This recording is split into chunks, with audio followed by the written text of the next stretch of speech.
vai entrar, esperar a notificação, não. É o mesmo link, 24 horas aqui você acompanha todos os programas da Causa Operária TV. Estou aqui, Juliano Lopes, com a companheira Isadora Dias. Boa noite, Isadora. Boa noite, Juliano. Boa noite aos companheiros que já estão nos acompanhando. Pedir aí para o pessoal compartilhar o nosso link 24 horas, divulgar aí que agora a nossa imprensa está 24 horas aí no ar. Com também, hoje, quinta-feira, Super Quinta, com 15 horas de programas ao vivo, aumentando aí, fazendo parte do progresso da nossa Causa Operária TV. Contribua também com o Superchat, deixa aí o seu comentário no chat também para aumentar o alcance do nosso programa. Exatamente, eu passo aqui ao boa noite do companheiro Eric Menezes, que esteve agora há pouco, se eu não estiver enganado, no Jornal das 5. Boa noite, Eric. Exatamente, Juliano. Boa noite, Juliano. Boa noite, Isadora.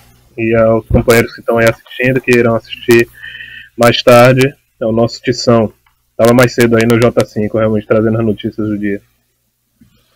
Bom, exatamente. Companheiros, nós aqui estamos numa campanha contra a derrubada do site do Diário Causa Operária. Imagino que os companheiros que aqui estão tenham visto na nossa imprensa e nossos programas a nossa manifestação política a respeito do ataque hacker que o site do DCO recebeu neste final de semana, sábado, às 14 horas mais ou menos, numa tentativa de destruir toda a base, né? Destruir a imprensa. É como se fosse uma invasão do DOPS na época da ditadura, em alguma gráfica ou sede de jornal da esquerda. Foi o que fizeram neste sábado com o Diário Causa Operária. Bom, a partir de tirar a nota oficial, quem já leu, por favor, a gente pede compartilhe o link, compartilhe na sua rede social, peça para outros companheiros lerem, enfim, estamos buscando solidariedade e apoio de quem puder dar esse apoio político contra a perseguição da imprensa. Eu vou ler aqui a nota oficial do PCO sobre o ataque hacker ao jornal do partido, porque nós estamos divulgando em todos os programas e em toda a programação do PCO essa nota oficial. Bom, na tarde do dia 18 de julho, teve lugar um acontecimento de enorme gravidade. O jornal diário do PCO na internet, o Diário Causa Operária, sofreu um ataque criminoso por hackers, que destruíram a estrutura do site e apagaram mais de 4.000 artigos, que corresponde a mais de 4 meses de trabalho. Esse ataque merece a máxima atenção de toda a esquerda, pois de forma nenhuma se trata de uma ocorrência isolada, mas é expressão da intensa luta que se trava neste momento em nosso país. Este não foi um ataque comum. O DCO é a página oficial do PCO. Foram atacadas, e a página oficial do PCO foram atacadas em diversas oportunidades no passado. Diferentemente, contudo, de outras vezes, em que a intenção do agressor era fazer a sua própria propaganda, o presente ataque teve claramente a intenção de destruir completamente o jornal, o que apenas não ocorreu porque os militantes responsáveis intervieram e detiveram os criminosos em pleno curso. Pelo que temos notícia, trata-se de um ataque de envergadura sem precedentes a um sítio de internet de esquerda, pelo menos nacionalmente. A agressão criminosa significou a destruição do trabalho de quase 500 pessoas que colaboraram com o Diário, além de um atentado contra o restante dos filiados do partido, posto que este é um de seus órgãos oficiais. Os 4.000 artigos apagados correspondem a cerca de 100 dias e 8.000 horas de trabalho dedicado e militante de redação, fotografia, revisão, etc. Representa também o enorme prejuízo financeiro, dado que milhares de horas de centenas de pessoas foram aí empregadas, tanto para redigir os artigos como para montar o site, que havia recebido uma nova estrutura recentemente e terá que ser reconstruída do zero.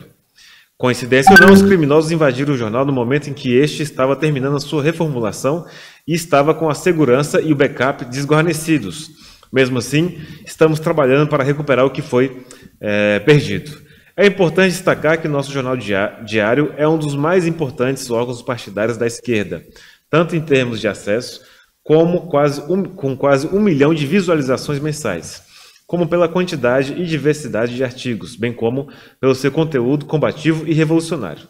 Entendemos assim que este ato criminoso foi obra da direita fascista ou de uma ação paraestatal. O método é inconfundivelmente da direita e do aparato repressivo, inimigos da liberdade de expressão e da esquerda revolucionária, que nos tempos da ditadura, e mesmo em alguns regimes considerados democráticos, no Brasil e no resto do mundo, empastelavam os jornais da esquerda quando havia apenas jornais impressos. O paralelo aqui pode ser facilmente traçado. Trata-se de um empastelamento digital. Desde o golpe de 2016, há uma ofensiva sistemática contra a imprensa de esquerda e as redes sociais. Intensificou-se o cerceamento à mesma, com ataques a jornalistas e aos seus diversos órgãos, sendo um exemplo o ataque, durante as eleições, à página Mulheres contra Bolsonaro no Facebook, que hackers transformaram em mulheres a favor de Bolsonaro, numa inquestionável ação da extrema-direita. O ataque vem ainda em um momento em que o PCO está fazendo maior esforço na luta pelo fora Bolsonaro. O Partido da Causa Operária tem impulsionado comitês de luta, publicado centenas de milhares de materiais e chamando atos semanais em todo o país, numa propaganda incessante pela derrubada do presidente golpista, sendo o Diário Causa Operária um dos principais porta-vozes dessa campanha. O ataque também coincide com o lançamento do sinal 24 horas da COTV, uma demonstração do crescimento da força de nossa imprensa e da imprensa de esquerda em geral, que aparece como uma ameaça à política da direita. Trata-se também de um ato de retaliação aos embates políticos e mesmo físicos que tivemos com a extrema-direita, uma tentativa de intimidar o nosso partido, mas também o conjunto da esquerda. Não conseguirão.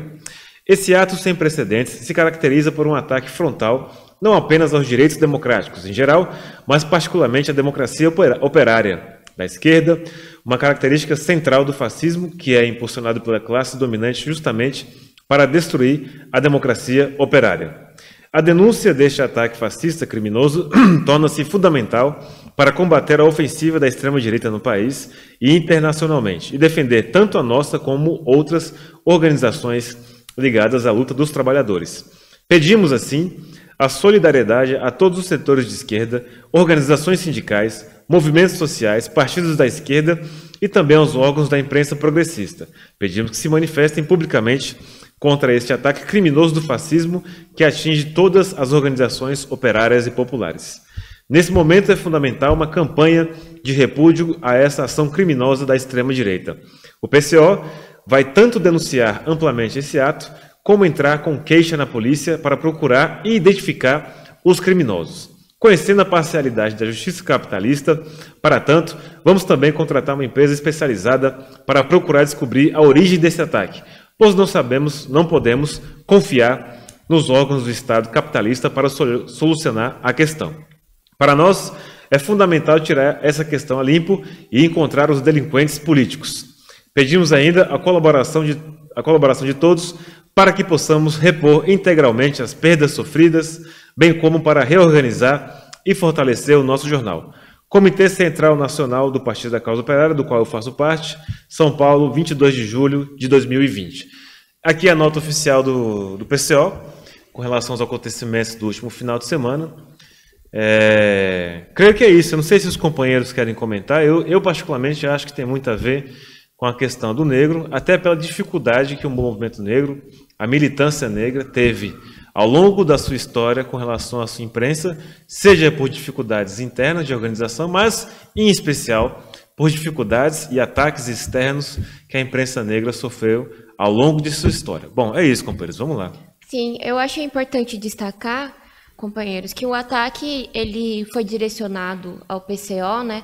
Até porque nós temos um diário ímpar dentro das organizações de esquerda, principalmente aquelas relacionadas diretamente a um partido, como é o caso do DCO, em que, além de muito combativo, nós temos aí matérias que denunciam diretamente o governo do Bolsonaro. Ultimamente tem feito um amplo trabalho contra a Frente Ampla.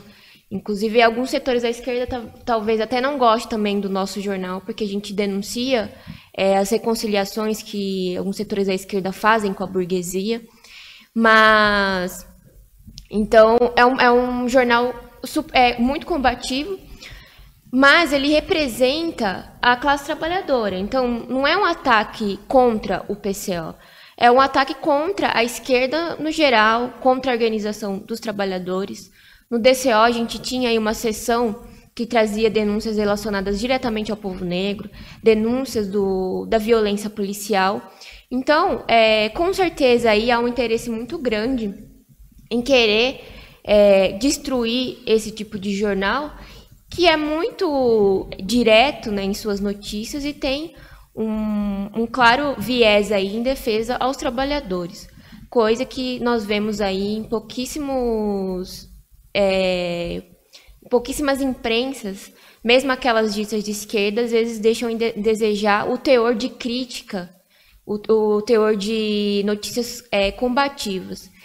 E essa é uma dificuldade, se é uma dificuldade dos trabalhadores, uma dificuldade do povo negro, né, de poder aí ter uma imprensa onde ele possa falar sem nenhum receio, defender sem nenhum receio o fim das prisões, como o nosso coletivo sempre faz no Diário Causa Operária, sobre o armamento, trazer o debate sobre o armamento para a classe trabalhadora.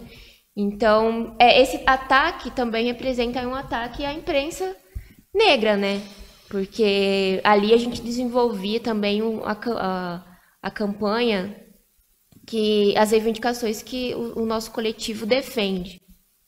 Exato. Eric, quer comentar alguma coisa a respeito do problema?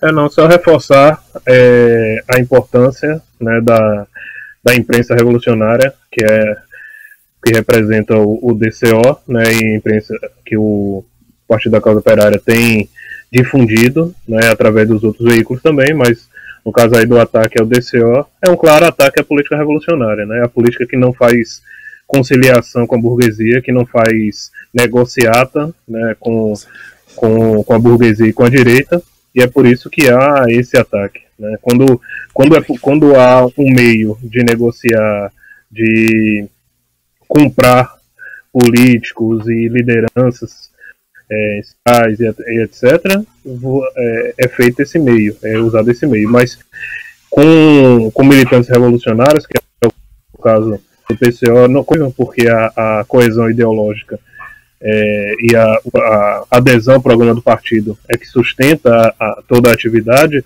então o que sobra para eles é difamar, é atacar, é fazer calúnias, né?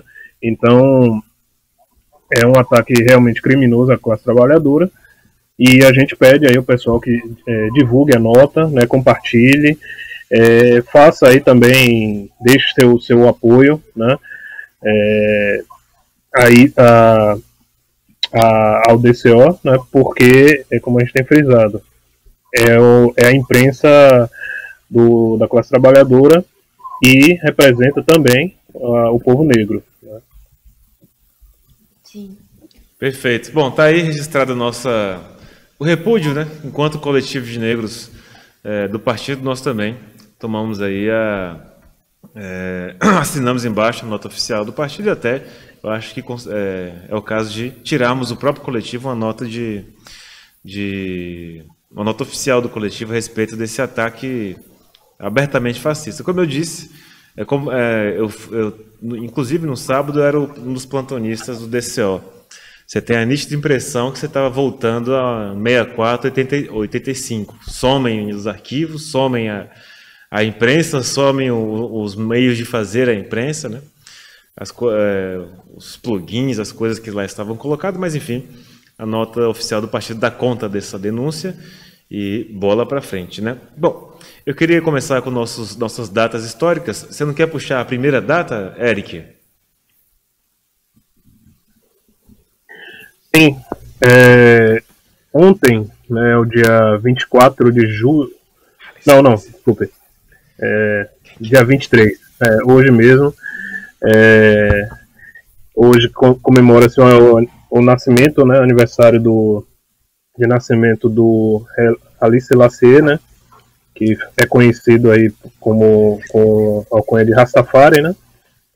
Ele que nasceu como Tafari Makonnen, né, e foi regente, aí, rei e depois imperador, né, da Etiópia. Tem as imagens, se a produção puder passar, um pouco dele. de 1916 até 74, né, na Etiópia. E o mais importante, né, que ele ficou reconhecido aí mundo afora, por ter sido considerado aí pela religião não, né, pelo movimento Rastafari, como a reencarnação do próprio Messias, né, do Salvador, a segunda reencarnação do Messias, né? E o rastafarianismo, né, que é um movimento que tem bases religiosas, né? Ele mistura um pouco da religião judaica, cristã e muçulmana também, né? Tem grande influência aí em várias comunidades negras no mundo, né? Ele surgiu na Jamaica, e tem aí o Haile Selassie como principal expoente aí, né? Interessante. Tem todo, inclusive, agora que você comentou, tem um caderno cultural nosso do Jornal Causa Operária sobre Rastafari, que é bem interessante. Teria que dar uma pequena pesquisa. Os nossos materiais impressos que estão bom, aqui. Né? Eu vou pesquisar. Nós vamos achar. Sim. Bom, vamos lá. Nosso próximo tema, né? Vamos dizer, aniversário, é justamente de Solano Trindade. Tem um companheiro de Embu das Artes aqui no chat. Tem de Embu? Uhum. Tá aí. Solano Trindade, inclusive, muito conhecido no Embu das Artes, especialmente com a companheira Raquel Trindade. Ela já foi entrevistada aqui pela Causa Operária TV numa entrevista, se não estiver enganado, dos anos de 2010, até antes. E pode mostrar, está degravada a entrevista nessa revista aqui, ó. Essa revista é um especial aí sobre o Solano Trindade, poeta do povo negro brasileiro, importantíssimo para a literatura negra brasileira. E tem uma entrevista dela aqui, muito boa a entrevista. O Henrique Arias me falou, inclusive, que ela é a pessoa mais legal que ele já conheceu. E a entrevista dura 1 hora, tem bastante informação interessante. Ela própria, Raquel Trindade, tem uma vida extensa politicamente falando, de atividades culturais. O irmão dela esteve aqui falando sobre ela, quando de seu falecimento. Também, e Solano Trindade, a gente chama ele aqui de poeta do povo, conhecido como poeta do povo, né? O poeta do trabalhador, o poeta do negro. Quem teve a oportunidade de ler as poesias, os escritos de Solano Trindade, enxergam muito fácil a denúncia da situação social e a denúncia da situação do negro brasileiro. Não tem muita dúvida a respeito da militância dele nesse sentido, né? Não acho que tem que, como é um ponto, né? Na verdade a gente está fazendo aqui, celebrando uma data de Solano Trindade, valeria de fato um texto, né, bem escritos, as republicações que já fizemos a respeito desse importante, se não o mais importante negro brasileiro, poeta. A vida dele foi uma vida militante, né? Eu acho que hoje em dia existe uma tendência a você equiparar militantes, entre aspas, aí, que escrevem, redigem para a imprensa burguesa tradicional, fazem lá as suas análises, etc. e tal, mas é preciso saber que, de fato, militante não é isso. Solano Trindade foi um militante da causa negra, chegou a militar no Partido Comunista, chegou a ser preso pela militância comunista,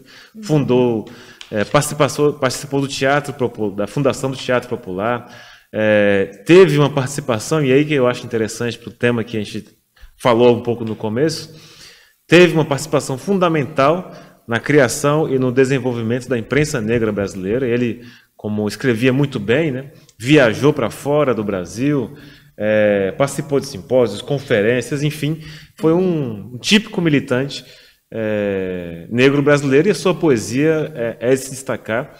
É um espetáculo de denúncia racial e social, né? Bom, falaria isso daí, por enquanto. É bom também lembrar, ele ajudou a idealizar e participou do primeiro e do segundo Congresso Afro-Brasileiro. Ele também fundou a Frente Negra Pernambucana e o Centro de Cultura Afro-Brasileiro. Tanto que ele era super dedicado à questão cultural. Ele teve uma companhia de teatro que fez turnês pelo mundo. E Embu das Artes é conhecida aí como Embu das Artes justamente por conta da agitação cultural que Solano Trindade fez na cidade. Inclusive tem um centro cultural lá que ficou muito conhecido pelas festas. Eles faziam aí festivais culturais por dias.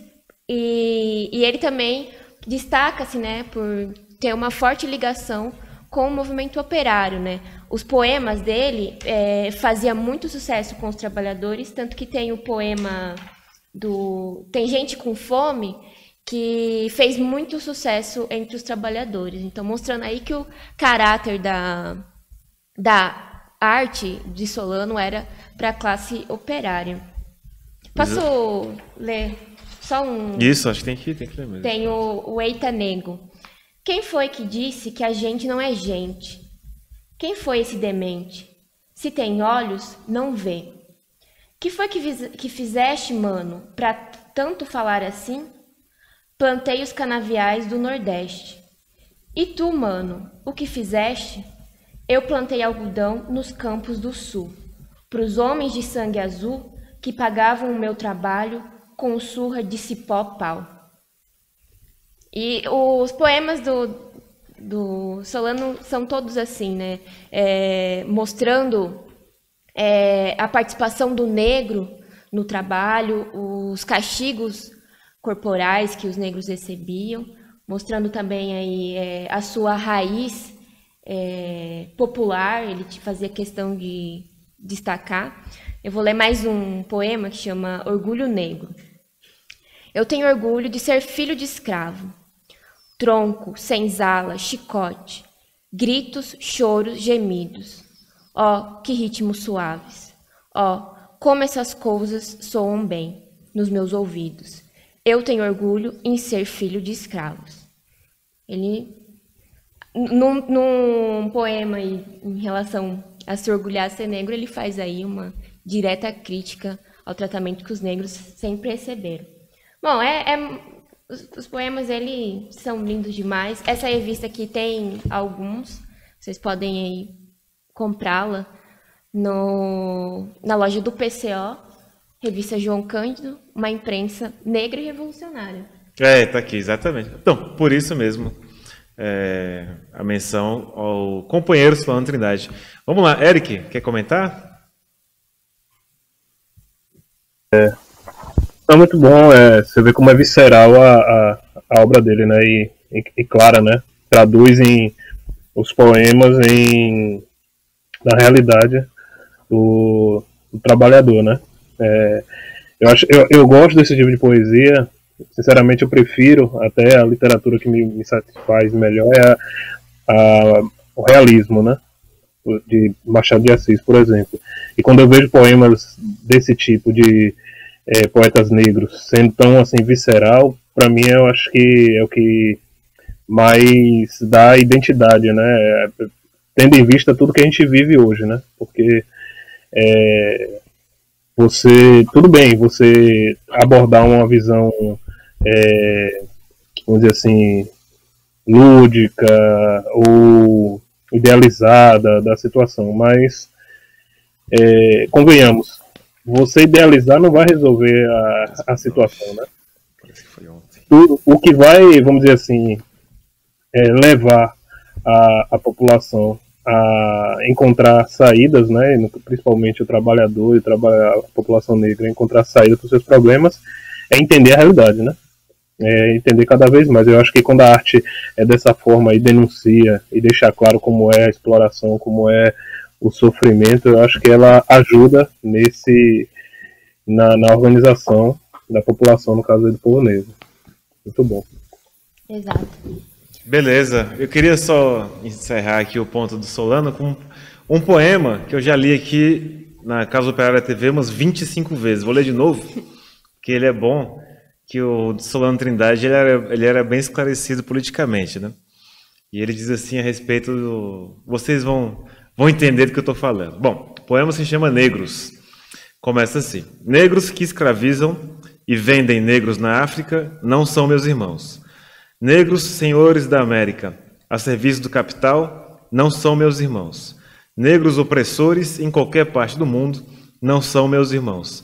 Só os negros oprimidos, escravizados, em luta por liberdade, são meus irmãos. Para estes, tenho um poema grande como o Nilo. Então, você vê que ele... É que, por exemplo, hoje tem esses caras aí que são negros, tipo Holiday, Sérgio Camargo. Tem também os negros que não são diretamente direitistas, né? Estão aí na luta do movimento negro, mas contribui aí com a política da burguesia, que é de escravizar os negros, né? Exato. Bom, nós temos o Dia Internacional da Mulher Negra, Latina e Caribenha. Mulher Negra, Latina e Caribenha. O Isadora, pode falar que eu acho que eu estou sem lugar de fala. Na verdade, foi o Eric que escolheu essa data. Estou sem lugar de fala. Assim, eu passo meu lugar de fala para o companheiro Eric. Passou a procuração para você, Eric. Eu não sou... Pode falar, Eric. A gente não é muito adepto dessas datas, né, e dessas referências puramente numéricas, né, mas eu achei importante aqui para fazer um gancho com a figura que foi aprovada, né. Fazendo detalhamento aqui, esse Dia Internacional da Mulher Afro-Latina, Americana e Afro-Caribenha, ele surgiu em 92, né, no primeiro encontro de mulheres que aconteceu na República Dominicana, em Santo Domingo, na capital, e por conta disso, várias legislações parecidas, né, que criaram esse dia pela América Latina foram sendo criadas. No Brasil, o Dia Nacional da Mulher Negra, né, foi instituído em 2014, através da Lei 12.987, e foi instituído também, né, na época da presidenta Dilma, o Dia Nacional da Mulher Negra e de Teresa de Benguela, que aí eu acho que é mais a questão aqui. Então virou também o Dia Nacional de Teresa de Benguela, que foi uma líder de um dos principais quilombos do Brasil, né? Teresa de Benguela, tem algumas imagens aí que eu mandei para a produção, se puder passar.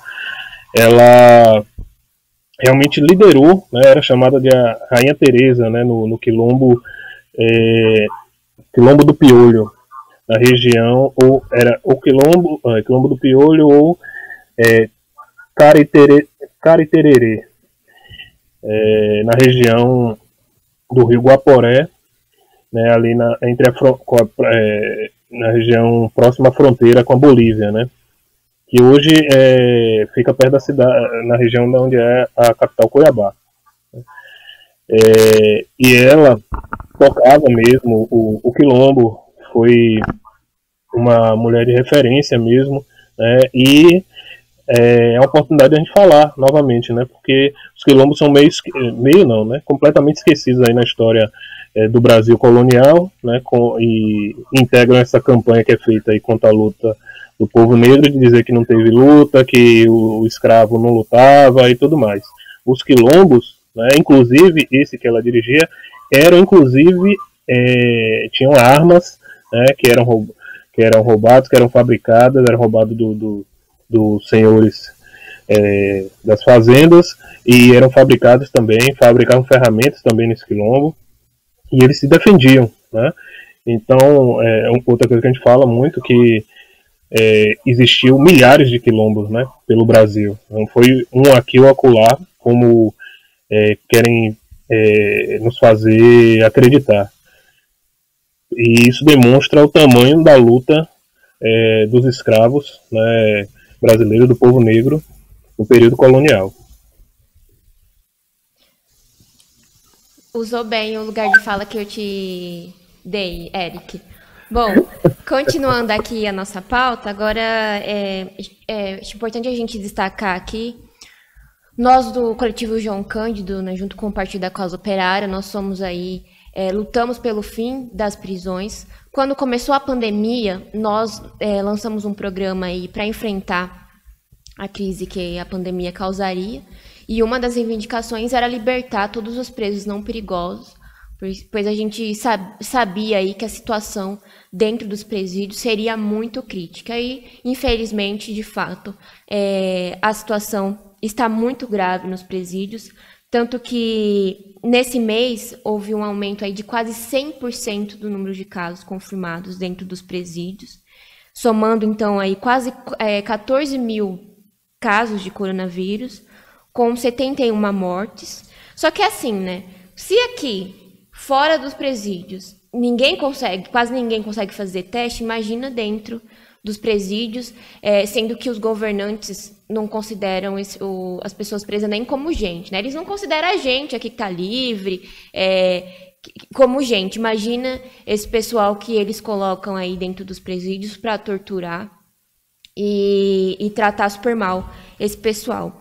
Então, a situação é muito grave, e tanto que nós participamos já de protestos com familiares lá no Distrito Federal, que estavam denunciando a situação das pessoas presas, mulheres de detentos, elas estavam aí denunciando que receberam a informação de que o marido tinha ficado doente, depois nunca mais recebeu notícia do parente.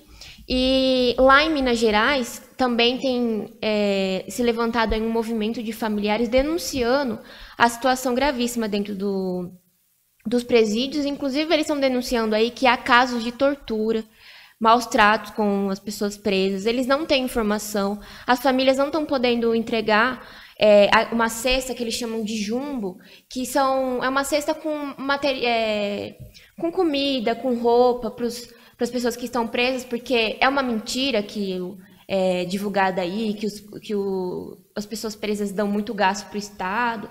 Porque, assim, eles estão oferecendo comida estragada para os familiares, para as pessoas que são presas. E, assim, o Estado não faz simplesmente nada além de torturar essas pessoas. Então, as famílias estão aí fazendo atos. Eles fizeram uma campanha e estão escrevendo aí, denunciando que há tortura, que há maus tratos, que há pessoas contaminadas sem tratamento, que não estão em isolamento. Mas as famílias foram às ruas e fizeram um protesto, e mostrando aí que, de fato, se você precisa reivindicar alguma coisa, você precisa ir às ruas. Aí está a manifestação que elas, principalmente as mulheres, né, elas fizeram, acho que na terça-feira, para amanhã, se eu não me engano já é amanhã, tem um outro ato marcado. E aí a família, eles colocam, né, ser família não é crime, porque eles também são tratados como criminosos, como se não tivesse direito de saber como as pessoas estão. Teve uma outra manifestação em que as famílias foram intimidadas pela polícia. Se a produção puder também colocar um vídeo da manifestação. Hoje o quilombo vem dizer, a rua vem dizer, favela vem dizer que é nós por nós. Hoje o quilombo vem dizer, a rua vem dizer, favela vem dizer, é nós por nós. Papo reto, hoje o quilombo vem dizer, a rua vem dizer, favela vem dizer que é nós por nós. Bom, aí está a manifestação. Se os companheiros quiserem comentar também. Antes de o companheiro Eric falar, eu só queria denunciar mais uma vez, né, esse sistema prisional. Essa situação dos familiares aí é um negócio, chega a ser até um pouco pior do que o próprio preso, porque os poucos casos que a gente teve acesso, né, que conhece de fato na vida aí, a gente já sabe que a situação é muito ruim. Os familiares não têm muitas facilidades com seus parentes que estão lá encarcerados, né, presos em masmorras construídas pelo Estado. Voltou com a pandemia, né, a direita, que é uma direita nazista, que não se incomoda com a tortura do povo, inicialmente proibiu a visita, né, alegando que isso preservaria a saúde dos detentos. E todo mundo sabe, né, que se a tuberculose entra e se desenvolve nos presídios e outras doenças tantas, alguém deveria se perguntar se o coronavírus não chegaria lá, inclusive, mais rápido e fácil do que em outras situações do cotidiano. Chegou, eu nem sei se existe algum presídio sem coronavírus, eu acho que todos têm. Os que não apareceram como presos com a doença só porque não tem teste, só por isso. E diante disso daí, os familiares ficaram sem contato com os presos, porque o contato foi proibido para evitar a transmissão do coronavírus. É uma preocupação, assim, totalmente cínica, né? Porque no mundo do trabalho, nas prefeituras e governos estaduais, aí não tem preocupação com quarentena de ninguém. Está todo mundo trabalhando, a reabertura está a milhão em várias cidades, inclusive em São Paulo, inclusive. Mas para o preso, eles acharam a oportunidade do coronavírus para limitar os pouquíssimos, bem poucos direitos democráticos que sobraram para os detentos, que era inclusive o direito da visita. E também isso, né? Os familiares aí tudo tratam. Bom, se há advogado, eles tratam mal na cadeia, que dirá os familiares. Eric. E queria destacar aqui que para você ver, né? O Conselho Nacional de Justiça aí divulgou um levantamento aí que seriam, nos últimos 30 dias, aumentou em 100% o número de contaminados, né? Chegando a quase 14 mil infectados. Agora, qual é a confiabilidade desse número? Muito pouco, muito baixa, né? A confiabilidade, porque se cá fora o número de subnotificação, né, a falta de teste coloca os números oficiais totalmente em dúvida, imagine dentro dos presídios, né, que já não tem atendimento médico, já falta unidade de saúde, já falta atendimento médico, que dirá eles vão gastar com teste. Provavelmente o número que deve estar sendo feito naquela cadeia ali tem mil presos, vamos estimar aqui que 60% está contaminado. É por aí, porque teste com certeza não tem, né? Se tiver teste, é naquele nível pior do que fora, que testa 1, 2 aí para ver se tem, né? Foi divulgado o dado, inclusive, que no Distrito Federal é o que mais tem casos, né? Com 1.620 casos, mas é isso. Qual é a certeza aí desses números? Pois é. E queria destacar que ali no card que chama para o ato, está pedindo para que seja fornecido água para os presos. Então, imagina a situação dentro desses presídios, né? Eles estão, de fato, aí torturando o pessoal e vão deixar um genocídio contra a população pobre, negra, acontecer a rodo. Bom, próximo ponto, queria destacar aí a situação dos Estados Unidos. Há mais de 2 meses aí, a gente teve a morte de George Floyd, causada brutalmente por um policial norte-americano. E desde então, manifestações estouraram pelos Estados Unidos e por todo o mundo contra a violência policial. Lá nos Estados Unidos, a morte desse cidadão negro foi um estopim para a profunda crise econômica que tem no país. País aí, inclusive, que está liderando os números de mortes e contaminados pela pandemia. E as manifestações continuam, teve repressão, teve de tudo, mas continuaram. E agora, para tentar dar uma segurada na situação, o Trump aí está mandando a Guarda Nacional para reprimir os manifestantes.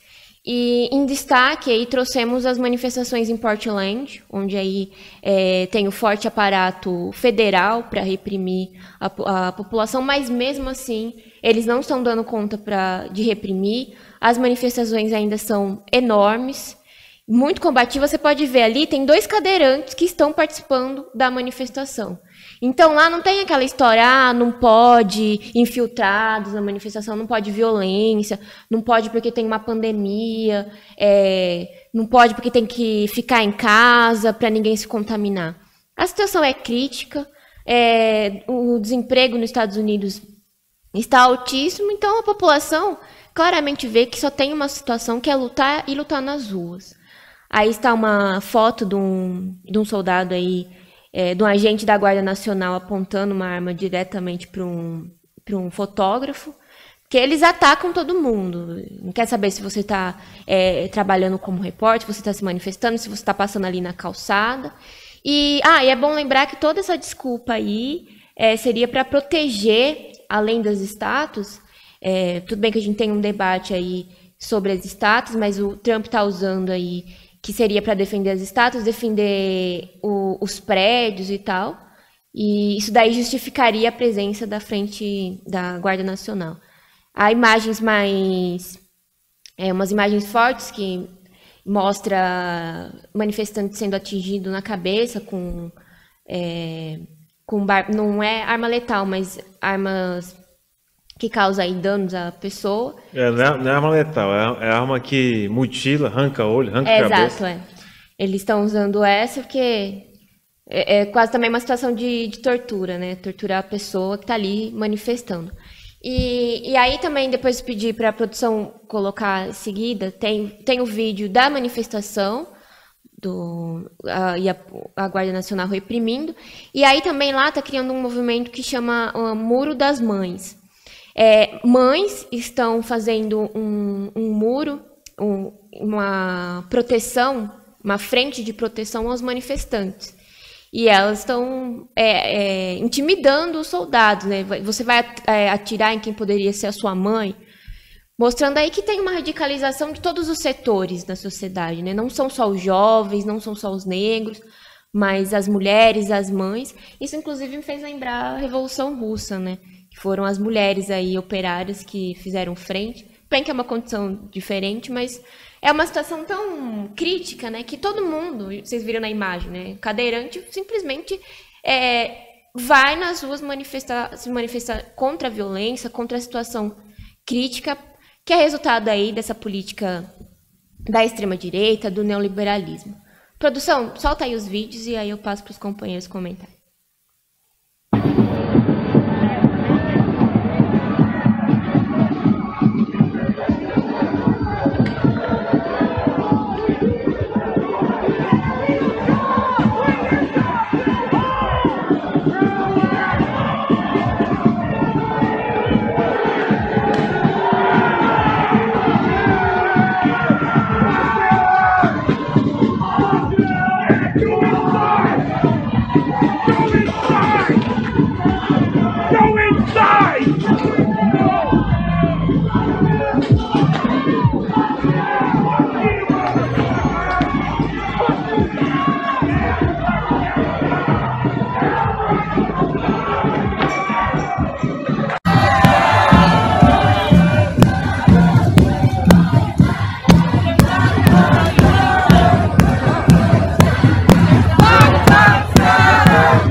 Volta aí a manifestação, os norte-americanos, a negrada norte-americana ainda nas ruas, né? Já vai para meses depois do assassinato de George Floyd, e a população negra se manifestando nos Estados Unidos.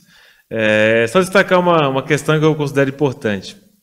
Muita gente vê a manifestação dos negros norte-americanos, mas uma coisa que a gente tem que considerar é que a repressão brasileira é muito maior que a repressão norte-americana. Até inclusive os números de mortes.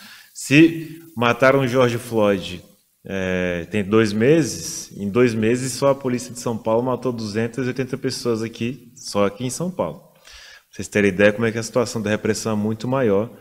E nesse sentido serve para justamente isso, impedir, né, sufocar a organização política do negro. Eric.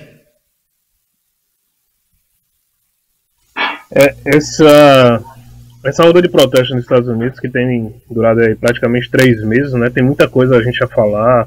Queria até sugerir, de repente, a gente fazer um programa especial, porque tem toda uma discussão e está tendo todo um aproveitamento dos grupos políticos, né? Para fins eleitorais, né? Você vê aí, o Donald Trump, ele enviou a Guarda Nacional, forças especiais aí. Primeiro ponto, ele quis usar as Forças Armadas diretamente. Aí teve general das Forças Armadas que negou, aí, porque achou que ia queimar a imagem das Forças Armadas, que lá nos Estados Unidos eles acham que são bem conceituadas, né? E aí ele teve que apelar para a Guarda Nacional e outras forças especiais, que são um aparato envolve, por exemplo, soldados que são das Forças Armadas, mas estão dispensados, estão vamos dizer assim, segundo plano.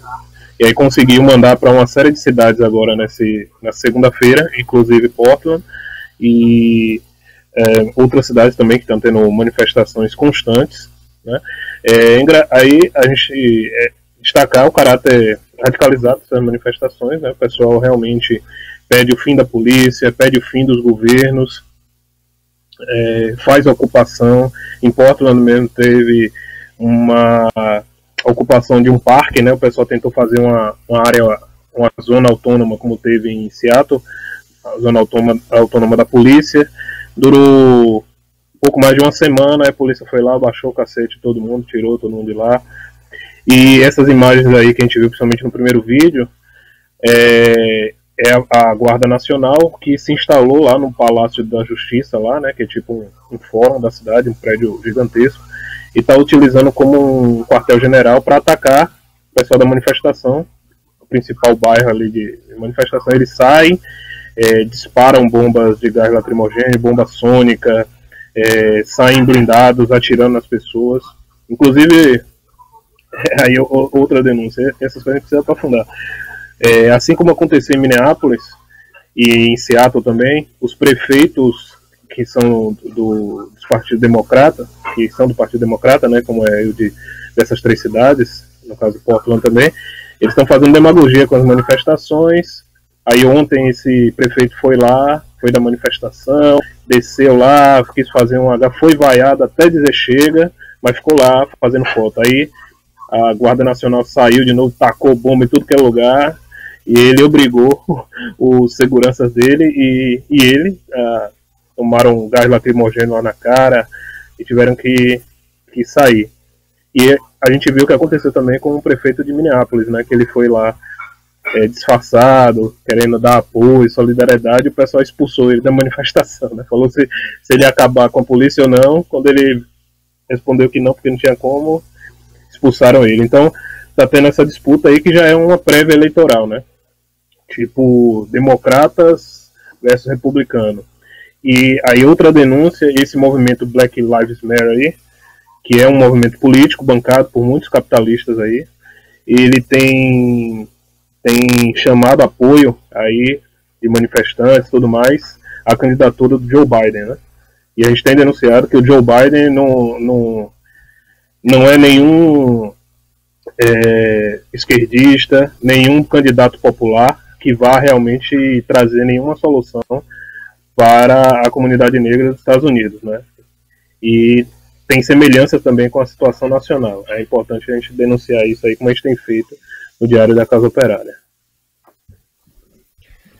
Beleza, nós vamos caminhar para o encerramento do Tição Programa de Preto. Isadora, mande aquele abraço especial para quem contribuiu, foi lá e deu superchat, deu aquele joia, mandou aquele cascalho para ajudar aqui a Causa Operária TV. Isadora? Isso aí, agradecer o superchat do companheiro Laguna Sunhouse, Senta Ripa, PCO, e também para o companheiro Para Que Postar, só tem do Face, parabéns ao PCO. Agradecer também todo mundo que participou aqui do nosso chat, boa noite para todo o pessoal. Destacar o comentário do Otávio Silva, companheiro aí do nosso coletivo, em que ele diz que já teve a oportunidade de recitar o poema Tem Gente com Fome, do Solano Trindade, numa atividade em comemoração do Dia da Consciência Negra, lá em Embu. Emocionante e forte, o poeta do povo. Isso aí, Otávio. Agradecer a todo mundo. Pedir aí, continuem acompanhando a Causa Operária TV. Agora, 8h30, começa aí o resumo do dia com o companheiro Antônio Carlos, também com mais denúncias, mais notícias aí, especialmente para a classe trabalhadora, do jeito que a burguesia e os aliados da burguesia não gostam que o PCO faça. Exato. Eric, boa noite. Um abraço. Manda um abraço para todo mundo aí. E já pede aquele dinheiro também, hein, meu? Boa noite, pessoal. Valeu. Até a próxima. Tchau, tchau. Tchau, tchau, Eric. Muito obrigada. Tchau, companheiros. Eu volto amanhã às 9h com reunião de pauta. Eu não.